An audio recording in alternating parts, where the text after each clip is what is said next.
మోహన్ గారు హైదరాబాద్ నగర మేయర్, ఇక జయప్రకాష్ నారాయణ గారు రిటైర్డ్ ఐఏఎస్, కూకట్పల్లి నియోజకవర్గం నుంచి ఎమ్మెల్యేగా పనిచేసినటువంటి అనుభవం వారికి ఉంది. ముందుగా బొంతు రామ్మోహన్ గారితో మాట్లాడదాం. రామ్మోహన్ గారు, గుడ్ మార్నింగ్.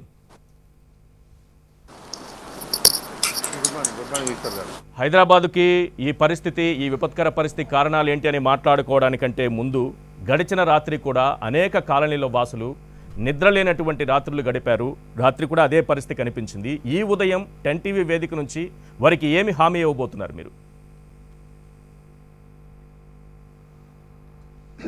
ఒకటి, హైదరాబాద్ నగరంలో లాస్ట్ 36 అవర్స్ నుంచి కురిసిన అతి భారీ వర్షం, కుంభవృష్టి ఏదైతే ఉందో దీనికి సంబంధించి కొంత మనకు ముందస్తు అంటే వర్షపాతం ఉంటుందని తెలుసు. కానీ ఇంత ఒక క్లౌడ్ బరస్ట్ అంటే దాదాపు 30 సెంటీమీటర్స్ 20 సెంటీమీటర్స్ ఇట్లా ఉంటుందని ఎప్పుడు కూడా ఎక్స్పెక్ట్ చేసిన సందర్భం లేదు. ఈ మధ్య కాలంలో వాతావరణ శాఖ గెజ్జేసిన దానికంటే ఎక్కువ వర్షపాతం నమోదు కావడం, ఇది ఈ స్థాయిలో వర్షం పడుతుందని చెప్పి ఒక గంట 2 గంటల ముందు మాత్రమే తెలుస్తుంది. కానీ వర్షం ఉంటుంది అనేది జనరల్గా ఫోర్కాస్ట్ ఉంటుంది. కానీ 30 సెంటీమీటర్స్ వర్షం అనేది అది అన్ఎక్స్పెక్టెడ్గా ఒక 2-3 అవర్స్ ముందు మాత్రమే దీని క్లైమేట్ అంతా చేంజ్ అవ్వకుండా వస్తుంది. మరి దాంట్లో ఈ పడ్డ వర్షపాతానికి మీరు అన్నట్టుగా హైదరాబాద్లో ఇప్పటికీ ఎన్ని కాలనీలు ఇలా నీట మునిగి ఉన్నాయి, ఎన్ని లోతట్టు ప్రాంతాలు మరి రోజు దీని బారిన పడ్డాయి అనేది అసాధారణంగా పడ్డ వర్షం ఇది. సాధారణంగా అయితే 4-5 సెంటీమీటర్లు, లాస్ట్ ఒక 4-5 ఇయర్స్ కాంచి వాతావరణంలో వచ్చిన మార్పుల కాంచి ఒక 7-8 సెంటీమీటర్లు అనేది చాలా హైయెస్ట్ ఉండేది. కానీ ఈ సంవత్సరం సాధారణంగానే 8-9-10 సెంటీమీటర్లు అనేది కూడా ఒక గంట 2 గంటల్లో నమోదవ్వడం సర్వసాధారణం అయిపోయింది. అంటే మన హైదరాబాదే కాదు, జనరల్గా వేరే నగరాలు కూడా 2-3-4 సెంటీమీటర్లు మనం డ్రైనేజ్ వ్యవస్థ, సివరేజ్ వ్యవస్థ, మొత్తం స్ట్రాంగ్ వాటర్ వ్యవస్థ అంతా స్ట్రీమ్లైన్ చేసిన 5-6 సెంటీమీటర్ల వర్షపాతానికి కన్నా మించి మొత్తం స్ట్రాంగ్ వాటర్ డ్రైన్స్ కూడా ఇంప్రూవ్ చేయలేని పరిస్థితి ఉంటుంది. ఎందుకంటే ఈరోజు మనకు ఇన్ఫ్రాస్ట్రక్చర్ అంతా కూడా నగరం నిర్మితమైనాక మనం చేస్తున్నాం. ఇప్పుడు ఇక్కడ 6 సెంటీమీటర్ల కన్నా ఎక్కువ పోయే ఫెసిలిటీ పెట్టే మొత్తం స్ట్రాంగ్ వాటర్ డ్రైన్స్ ఇవన్నీ కూడా చేయాలంటే మరి ఇంకా ఇబ్బందికరమైన పరిస్థితి. ప్లేస్ కూడా చాలా సరిపోని 6 సెంటీమీటర్ల నుంచి 10 సెంటీమీటర్ల 15 సెంటీమీటర్ల రామ్మోహన్ గారు, ఒక 15 సెంటీమీటర్లు అయినా సరే మనకి రోజంతా కురిస్తే కొంత ఈ ఉపద్రవం నుంచి తప్పించుకునే వాళ్ళం. కానీ 30 సెంటీమీటర్ల వర్షపాతం 4-5 గంటల్లో నమోదు కావడం, ఇట్లా 4-5 గంటల్లో నమోదైన వర్షపాతం అది 6 నుంచి 7 దాటి 8 దాటి 10 దాటి ఉన్న వర్షపాతం ఏదైతే ఉందో ఇది మన నగరమే కాదు, ఏ నగరం కూడా ఇంత సడన్గా ఇంత కుండపోతగా మీరు చెప్పినట్టుగా 4-5 గంటల్లో 30 సెంటీమీటర్లు వచ్చే వర్షపాతాన్ని హ్యాండిల్ చేసే పరిస్థితి ఎక్కడ కూడా ఉండదు. ఇది అసాధారణంగా అప్పుడప్పుడు మరి ఇట్లాంటి విపత్తులు జరుగుతూ ఉంటాయి. మరి ఇప్పుడు నేను అందుకే ముందుగా అడిగింది ఏంటంటే, మనం ముప్పుని ముందుగా గ్రహించలేకపోయారా? వాతావరణ శాఖ హెచ్చరికల్ని సాధారణంగా ఇచ్చేటటువంటి హెచ్చరికలుగా భావించారా? వాతావరణ శాఖ హెచ్చరికలు ఇప్పుడు వచ్చే 3-4 రోజుల్లో కూడా వర్షం ఉందా లేదా, ఉంటే ఏమాత్రం ఉంటుంది అనేది మనకు రిపోర్ట్ వస్తుంది. కానీ ఇంత ఫోర్కాస్ట్ ఉంటుంది అనేది గంటల ముందు మాత్రమే వస్తుంది, గంట 2 గంటల ముందు మాత్రమే వస్తుంది. కాబట్టే ఇవాళ ఉస్మాన్ సాగర్ గేట్లు ఎత్తివేసి ఇవాళ మూసి తీర ప్రాంతంలో కొన్ని వేల కుటుంబాలు ఉంటాయి, వాళ్ళందరినీ కొంత అలర్ట్ చేసి అక్కడ ముంపుకు సడన్గా వాళ్ళు దాంట్లో వరదల కొట్టుకోపోకుండా హుస్సేన్ సాగర్ సడన్గా FTL లెవెల్ దాటి ప్రయాణిస్తుంది. మరి ఇవన్నీ కొంత అలర్ట్ చేయగలిగినామంటే అది గంటలలో ఈ ఇంత వర్షపాతం ఉంటుందని అది గంటలలో తెలుస్తుంది. కానీ ఇది రోజుల కన్నా ముందు ఇవాళ రేపు సాయంత్రం వరకు ఎంత ఫోర్కాస్ట్ ఉంది, 10 సెంటీమీటర్లు పడుతుంది, 20 సెంటీమీటర్లు పడుతుంటే ఇప్పటికిప్పుడు అంత అక్యురేట్గా చెప్పబడుతుంది. ఒక 2-3 అవర్స్ ఎగ్జాక్ట్లీ వాతావరణ శాఖ చెప్పింది. కానీ 20 సెంటీమీటర్లకు పైగా వర్షపాతం నమోదవుతుందని వాతావరణ శాఖ ముందే హెచ్చరించింది. కానీ ఒక్కసారిగా ఇంత కుండపోత 5-6 అవర్స్లోనో 6-7 అవర్స్ లోపే పడుతుందనేది మీకు ఆ హెచ్చరికలు ఉన్నాయా లేదా అనేది మీరే చెప్పాలి. అది ఈ 20 పైన 20 సెంటీమీటర్ల పైన వర్షపాతం నమోదవుతుందని మాత్రం వాతావరణ శాఖ క్లియర్గా చెప్పింది. ఒకటి ఏంటంటే వాతావరణ శాఖ 20 సెంటీమీటర్స్ 10 సెంటీమీటర్స్ రాబోయే 24 గంటల్లో పలానా ప్రాంతంలో పడుతుందని చెప్పేంత అక్యురేట్ టెక్నాలజీ మనకు ఇండియాలో కూడా ఎక్కడ కూడా అంతగానో ఇది లేదు. వర్షం ఉంటుంది, ఎక్కడ ఉంటుంది, ఏరియాలు ఉంటాయి, ఎక్కడ జల్లులు పడుతుంది, ఎక్కడ వర్షం పడుతుంది అని మాత్రమే మీరు ఎప్పుడైనా ఉంటారు. కానీ ఇగో ఇంత సెంటీమీటర్స్ ఇంత హెవీ రెయిన్ఫాల్ ఉంటుందని చెప్పిన సందర్భం, భారీ వర్షాలు పడతాయి అన్నప్పుడు కూడా అది మన రూరల్ ప్రాంతంలో కానీ హైదరాబాద్లో కానీ 2-3 సెంటీమీటర్లు కంటిన్యూషన్ గుర్తా కూడా అది కూడా భారీ కింద అతి భారీ కింద తీసుకున్న సందర్భాలు ఉంటాయి. కానీ ఇది మనం గడిచిన 100 ఏళ్లలో కూడా మరి ఇంత తక్కువ సమయంలో ఇన్ని సెంటీమీటర్ల వర్షం ఎక్కడ కూడా మనం నమోదు కాలేదు. ఇది రికార్డు స్థాయిలో నమోదైన వర్షపాతం ఇది. రైట్. ఇప్పుడు నేను ఫస్ట్ మిమ్మల్ని అడిగిన క్వశ్చన్ ఏంటంటే ఈరోజు కాలనీ నీట మునిగినటువంటి కాలనీ వాసులకు మీరు ఏమి హామీ ఇవ్వబోతున్నారు? ఈ ఉదయం లేచిన తర్వాత రాత్రంతా నిద్రలేని రాత్రులు గడిపినటువంటి ప్రజలకు ఏం చెప్తారు? మీరు అన్నది నిజమే. మరి వాళ్ళ నాకు తెలిసి మీకు ఆ స్టూడియోకి వాళ్ళ డిస్కషన్కి వస్తానికి కూడా కష్టంగా ఉండే, ఎందుకంటే రాత్రి ఆల్మోస్ట్ 3 గంటలకు పడుకున్నాం. వివిధ కాలనీల నుంచి కూడా ఫోన్లు వస్తున్నాయి, మా కాలనీ కొంత నీట మునిగింది, కొంత మాకు డివాటరింగ్ పంపు కావాలి, కొన్ని దిక్కుల భోజనాలు కావాలి, కొన్ని నీళ్లు పాలు, ఇట్లా రకరకాల ఫోన్స్ వస్తే అటెండ్ చేసుకుంటూ ఉన్నాం. ఇప్పుడు మార్నింగ్ మామూలుగా 6 o'clock రెడీ కావాలంటే కూడా మనకే ఇంత ఇబ్బందికరంగా ఉంటే మరి అక్కడ ఆ కాలనీ వాసులకు కూడా రాత్రులు నిద్ర లేకుండా పడుకునే పరిస్థితి లేకుండా కొన్ని కాలనీలో కట్టుబట్టలతో అంటే సడన్ గా ఈ వరద 1-2 hours ముందు మనకి ఫోర్కాస్ట్ మరీ దానికి ఉన్న సిగ్నల్స్ చూసి అన్ని కూడా లోతట్టు ప్రాంతాలంతా కూడా వెకెట్ చేయించే పరిస్థితి. ఎందుకంటే ఇంత భారీ వర్షానికి మనకు ఇంకా ఉమెన్ లాస్ ఈ లెవెల్లో మనం కాపాడుకోగలిగిన ఉమెన్ లాస్ ఇంతగానో లేకుండా అంటే మరి 2-3 hours ముందు చేసిన ఎక్సర్సైజ్ ఇదంతా కూడా. దాంట్లో నిన్న సాయంత్రం వరకు ఆల్మోస్ట్ ఒక 70% పైన 12 ఫీట్లు ఉన్నది, 4 ఫీట్లకు 9 ఫీట్లు ఉన్నది, ఇలా 2 ఫీట్లకు 3 ఫీట్లకి అంటే దాదాపు ఒక 70% పైన వాటర్ అంతా కూడా కొంత రెడ్యూస్ అయింది.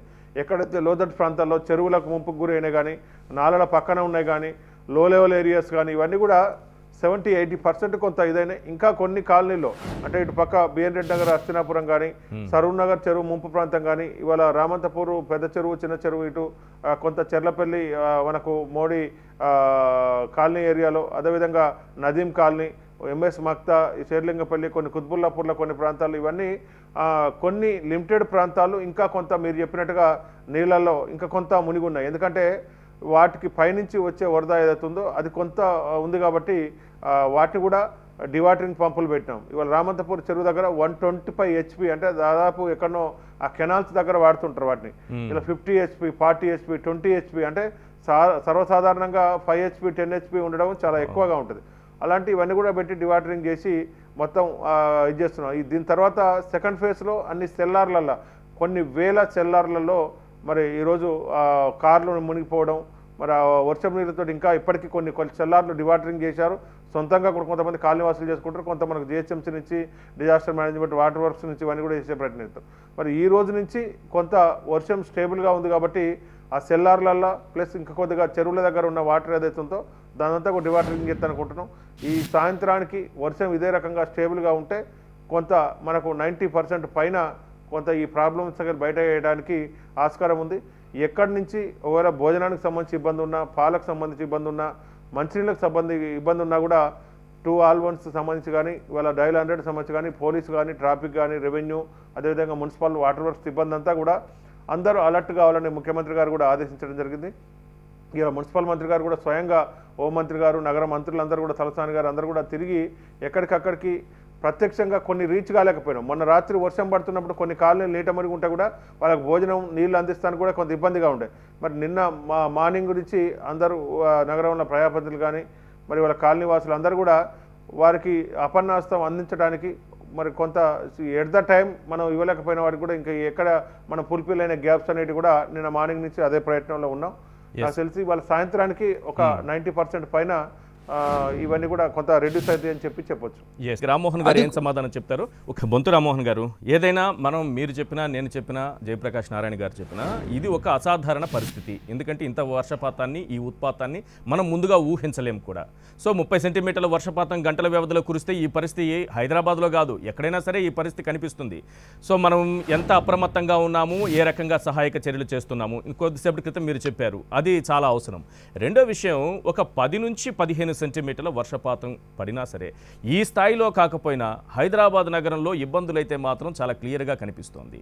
మనకి ప్రాబ్లం ఎక్కడుందనేది మనం ముందుగా గుర్తించాలి. కొన్ని సలహాలు సూచనలు ప్రాబ్లమ్స్ ఎక్కడున్నాయి, అసలు వీటి కారణాలు ఏంటి, కొన్ని జయప్రకాష్ నారాయణ గారు చెప్పారు. అలాంటి వాటిని గుర్తించారా? ఆ దిశగా మీరు అడుగులు వేస్తున్నారా?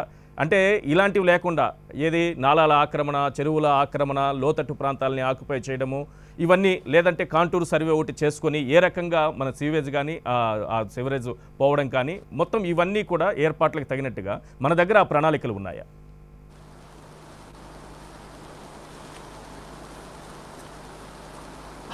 ఈశ్వర్ గారు, మీరు అన్నట్టుగా ఇంతకుముందు మనకు జయప్రకాష్ గారు చెప్పారు చాలా చక్కగా. ఎందుకంటే వారికి కొంత సీనియర్ ఐఏఎస్గా పరిపాలన అన్ని హైదరాబాద్కు సంబంధించి కానీ తెలంగాణకు సంబంధించి కానీ అంతా వారికి ఐడియా ఉంది.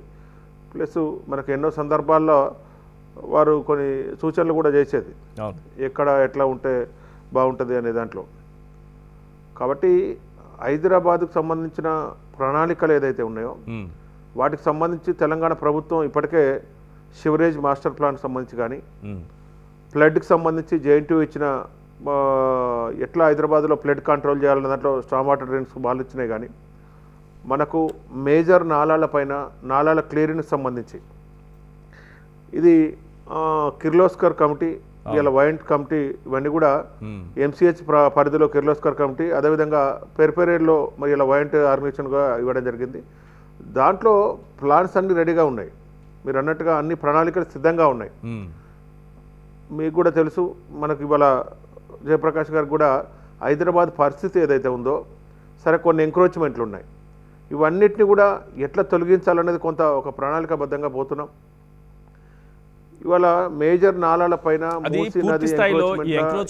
కూడా దాదాపు ఒక 28,000 స్ట్రక్చర్స్ మనకి అక్రమ లేఅవుట్లు, సక్రమ లేఅవుట్లు అనుకుందాం సార్, లేదంటే ఎంక్రోచ్మెంట్ అనుకుందాం సార్. ఈ రెండులో సక్రమ లేఅవుట్లు కూడా పక్కన పెడదాం. ఏది నాలా మన చెరువులు పక్కన ఉన్నవి కూడా ఒకవేళ అట్లాంటివి ఉన్నా కూడా పక్కన పెడదాం. తెలిసి మరీ జరుగుతున్న విషయంలో కొంత నిర్లక్ష్యం అయితే కనిపిస్తోంది. అంటే మరింత హెచ్చరించే విధంగా ప్రభుత్వం పనిచేయాలి, జిహెచ్ఎంసీ పనిచేయాలి. మరి ఆ స్థాయిలో పనిచేస్తున్నారా? వీటిని తొలగిస్తున్నారా? అంత గట్టిగా పనిచేస్తున్నారా? అంటే అందరు కూడా చూసాం. మనకు దాదాపు ఒక మీరన్న చెన్నైలో వరదలు వచ్చినప్పుడు, బాంబేలో వరదలు వచ్చినప్పుడు లాస్ట్ 2 years బ్యాక్ మనకు హైదరాబాద్లో కూడా వరదలు వచ్చినాయి.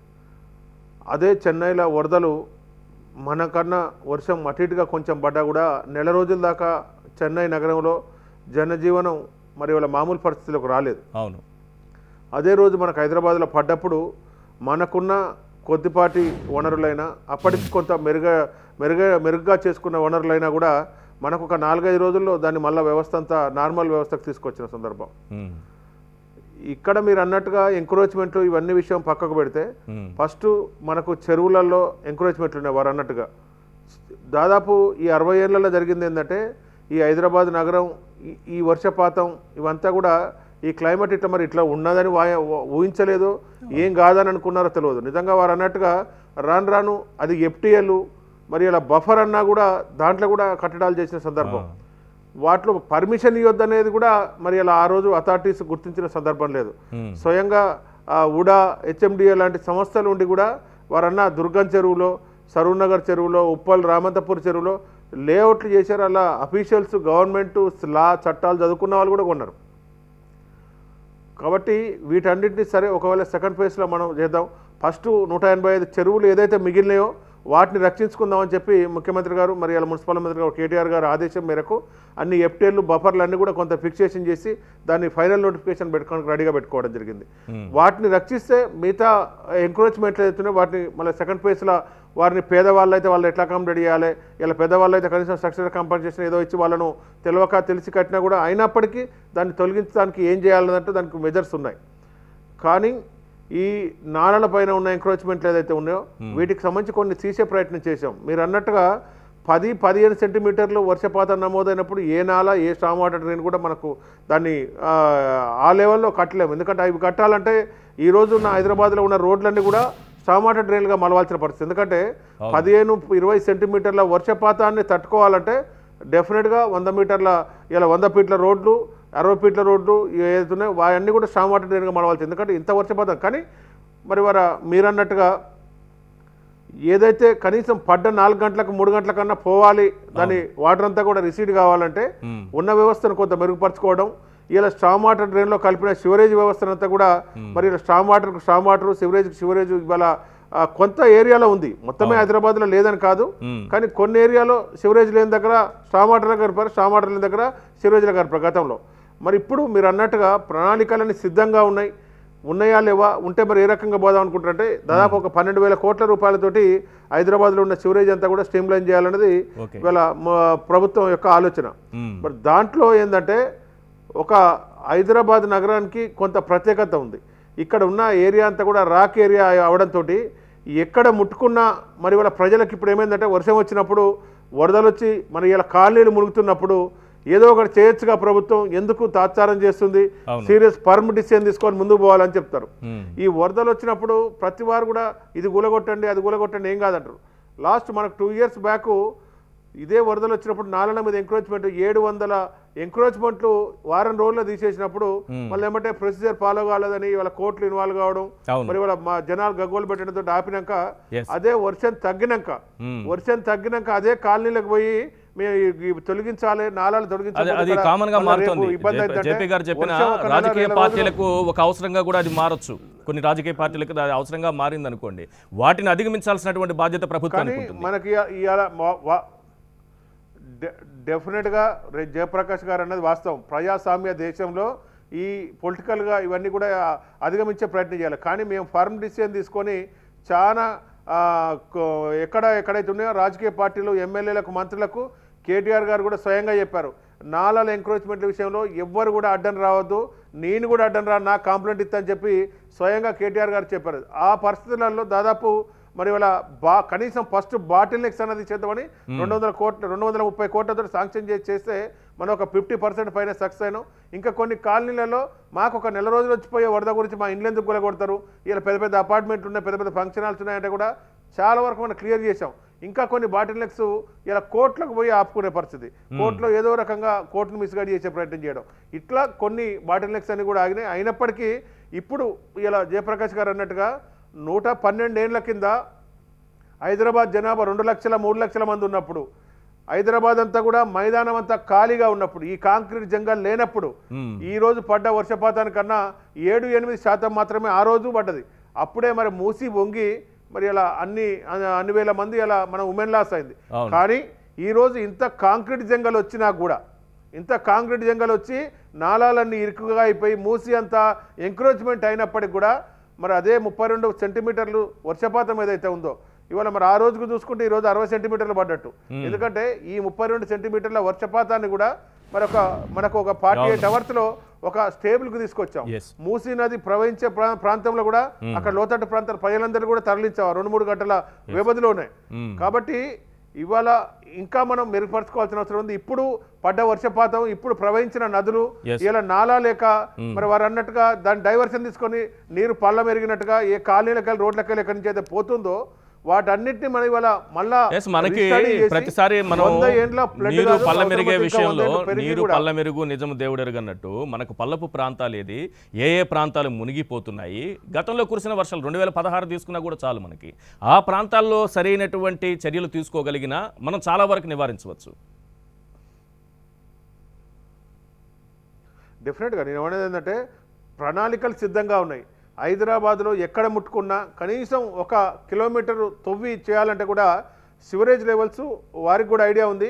20-30 ఫీట్ల కింద, అంటే 30 ఫీట్ల కింద సివరేజ్ పైప్ లైన్ దాన్ని చేంజ్ చేయాలి, దాని అలైన్మెంట్ చేంజ్ చేయాలంటే దాదాపు ఒక 50 ఫీట్ల రోడ్డు డిస్టర్బ్ చేయాల్సింది. మరి ఒక 50 ఫీట్లు 40 ఫీట్ల రోడ్డు వెడల్పుతోటి 1 కిలోమీటర్ రోడ్డు కనుక చేస్తే హైదరాబాద్లో జనజీవనం మినిమం ఏ నాలా ఓపెన్ చేసినా కూడా దాని అలైన్మెంట్ చేంజ్ చేసుకోవాలంటే 6 to 1 year పైన పడుతుంది. కాబట్టి ఎక్కడ ఓపెన్ చేస్తే మనం ఏ రకంగా ముందుకు పోగలుగుతాం, దాంట్లో ఉన్న ఎమ్యూనిటీస్ ఏంది, దాంట్లో స్టామ్ వాటర్ ఏమొస్తుంది, కేబుల్స్ ఏమొస్తాయి, ఇంకా ఏమేమి దాంట్లో ఏం బయటపడతాయో కూడా తెలియని పరిస్థితి. ఇలా మనం ఒక రోడ్డు ఒక 1 meter 2 meter తీసి రోడ్డు వేయాలంటేనే ఎన్నో పరిస్థితులు ఉన్నాయి. కాబట్టి హైదరాబాద్ మొత్తం కూడా 90% ఉన్న ఈ రాక్ ఏరియాలో ఈ ఎమ్యూనిటీస్ కొరకు పైన ఏదో పైప్ లైన్ వేసిన మీటర్ కింద అంటే వేరు. ఇలా 30 feet కింద ఉన్న అలైన్మెంట్ చేంజ్ చేసుకుంటూ పోవాలంటే ఇలా బహుళాంతస్తులు ప్రతి రోడ్లో road number 36, road number 2, road number ఇలా ఇన్నర్ రింగ్ రోడ్డు ఏ రోడ్డు చూసినా కూడా మరి 20 feet 15 feet తక్కువ లేవు. అయినప్పుడు దాన్ని కొరకు మాత్రమే కొంత జాగ్రత్తగా పోవాలి. ఇలా ఓపెన్ చేసి పెట్టి కూర్చుంటే ఇలా లక్షల మంది పబ్లిక్ తిరిగే ఈ మెయిన్ రోడ్లు కానీ ఇవాళ చిన్న రోడ్లు కానీ ఏది కూడా మరి ఆ మామూలు పరిస్థితులు లేదన్న దాంట్లో మాత్రమే దాని కొరకు మాత్రమే వేచి చూసి సమయం సందర్భం ఏజెన్సీస్ ఇవన్నీ కూడా కొంత పెద్ద ప్రణాళిక ఉంటుంది. ఇవాళ డబ్బులకు భయపడి ఇలా లక్షల కోట్లు పెట్టి మిషన్ భగీరథ మిషన్ కాకతీయ కట్టినప్పుడు హైదరాబాద్లో ఇంకో 60,000 కోట్లు కానీ 50,000 కోట్లు కానీ వెచ్చిస్తానికి సిద్ధంగా ఉన్నామని ముఖ్యమంత్రి గారే పరమారు ఈ మధ్య కూడా చెప్పిన సందర్భం. రైట్.